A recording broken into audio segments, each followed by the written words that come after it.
ఒక్కొక్కరిగా చేర్చుకుందాం. చేరికలపై నమ్మకంగా బీజేపీ నెలకోరి చొప్పున తీసుకునే వ్యూహం శ్రేణుల్లో జోష్ నింపేందుకే. ఒకసారి చేర్చుకుంటే కొద్ది రోజులే ప్రభావం, గ్యాప్ ఇచ్చి చేర్చుకుంటే నిత్యం వార్తల్లో ఉండొచ్చని ప్లాన్. బీఆర్ఎస్ను క్రమంగా దెబ్బతీసేలా ప్రణాళికలు. మనకి తెలిసిన విషయమే. బీఆర్ఎస్ నుంచి మరో ప్రతిపక్ష పార్టీ బీజేపీకి వలసలు అనేది ప్రారంభమైనాయి.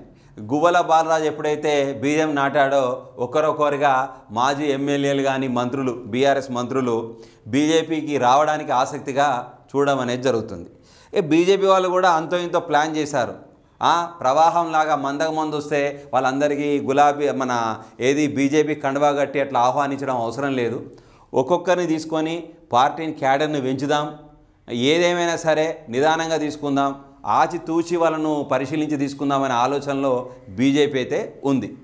మొత్తానికి అయితే బీఆర్ఎస్ పార్టీలో ఉన్నటువంటి ముఖ్యమైన నేతలందరినీ కూడా బీజేపీ తన వైపు తీసుకోవాలని మాత్రం విశేషమైన ప్రయత్నం అయితే చేస్తుంది. రాబోయే 3 సంవత్సరాల తర్వాత మనకు ప్రత్యక్ష ఎన్నికలు రావడం జరుగుతుంది. దాంట్లో బలంని పుంజుకునే ప్రయత్నాలు అయితే బీజేపీ బలంగానే చేస్తుంది. ముఖ్యమైన టార్గెట్ మాత్రం బీజేపీ టార్గెట్ అంతా కూడా బీఆర్ఎస్ పైనే ఉంది. బీఆర్ఎస్ నేతలు అందరూ కూడా బీజేపీ రావడానికి ఇష్టపడుతున్నారు. చాలామంది కూడా మాజీలంతా కూడా. మరి ఆ మాజీలంతా కూడా బీజేపీకి రావడం వల్ల ఏమైనా పవిత్రులవుతారా? మరి వీళ్ళ వల్ల బీజేపీకి ఏమన్నా వెలుగురేఖలు వస్తాయా? మరి ఆ జెండా ప్రవాహం అనేది పెరుగుతుందా అనేది వాళ్ళ ప్రణాళికలు, వాళ్ళ విధి విధానాలపైనే, పార్టీ విధి విధానాలపైన ఆధారపడి ఉంటుంది. ఆ వార్తను మనం కొంచెం బ్రీఫ్గా చూద్దాం. బీఆర్ఎస్ను బీజేపీ టార్గెట్ చేస్తున్నది.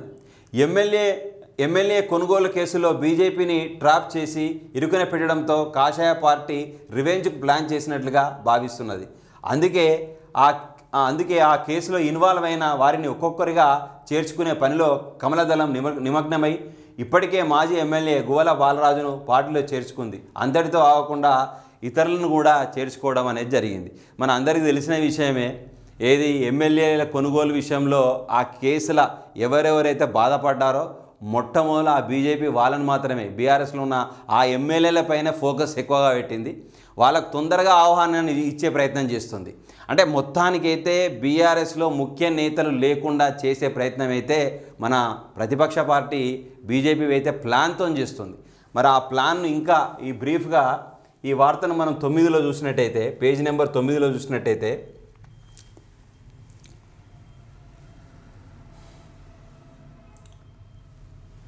లాగేసుకునే పనిలో పడినట్లుగా విశ్వసనీయ సమాచారం.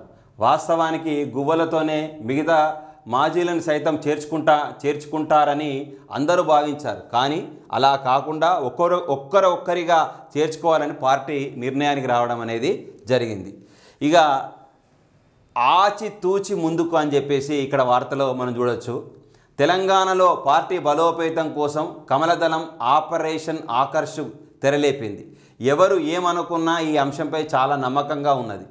ఆచితూచి వ్యవహరిస్తున్నది. ఇప్పటికే పలువురు బీఆర్ఎస్ మాజీ ఎమ్మెల్యేలు చేరుతారని లీకులు వచ్చాయి.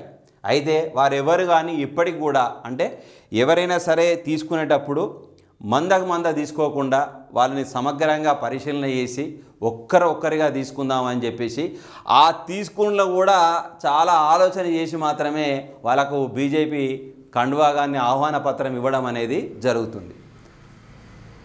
ప్రత్యామ్నాయంగా ఎదిగే వ్యూహం ఇదంతా చేసేది ఏంటంటే, ఏదేమైనా సరే ఎదగాలి, తెలంగాణ రాష్ట్రంలో అధికార స్థాపన చేయాలి అనే ప్లాన్తో ముందుకు పోతుందట.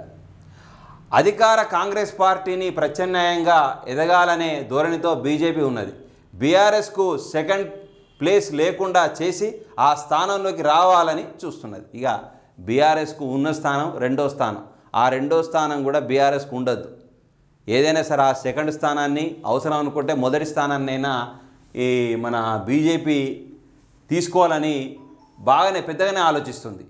నెలకొకరి చొప్పున చేర్చుకోవాలని భావిస్తున్నది. ఒకేసారి 4-5 కీలక నేతలను చేరినా మహా అయితే నెల రోజుల పాటు ఆ ప్రభావం ఉంటుందని, అప్పటి వరకే నేతల్లో జోష్ ఉంటుందని రాష్ట్ర నాయకత్వం భావిస్తుంది. అదే నెలకొక్కరిని చొప్పున చేర్చుకుంటే ఆ ప్రభావం ఎక్కువ రోజులు ఉండడంతో పాటు శ్రేణుల్లో ఉత్సాహం రెట్టింపు చేసేందుకు పనికొస్తుందనే యోచనలో ఉన్నట్లుగా తెలుస్తుంది. అంతేకాకుండా బీఆర్ఎస్ను క్రమంగా డిమోరల్ చేయడంతో పాటు కాంగ్రెస్ను సైతం ఈ చేరికలతో డిఫెన్స్లో పడేయొచ్చనే పక్కా వ్యూహంతో కాషాయ పార్టీ ప్లాన్ చేస్తున్నట్టు విశ్వసనీయ సమాచారం.